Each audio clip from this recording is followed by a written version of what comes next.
Ano po yung gagawin? Hihintayin po ba natin kung ano ang magiging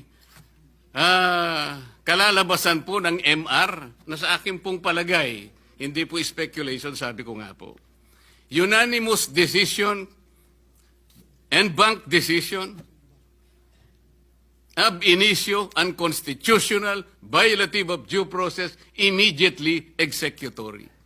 Sino po kaya kahit isa man lang na miyembro ng Korte Suprema ang magtatangka na i-reverse niya yung sarili niya?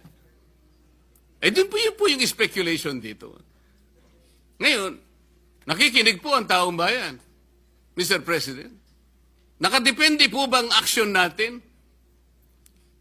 Doon po ba nakahang ang gagawin natin sa isang motion for reconsideration na sa aking palagay, matibay po ang aking palagay sapagkat this is borne out by my experience of more than 20 years of legal practice, Mr. President.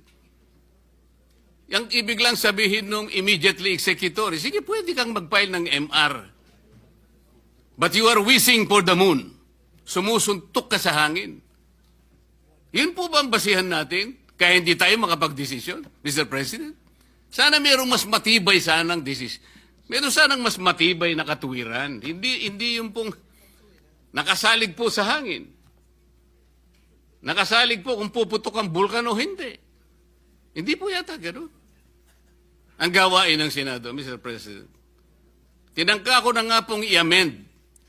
Kung ayaw po ninyo yung motion to dismiss any other language that will put to rest this issue in obedience and in complete respect to the last word of the Supreme Court, it being immediately executory, Mr. President.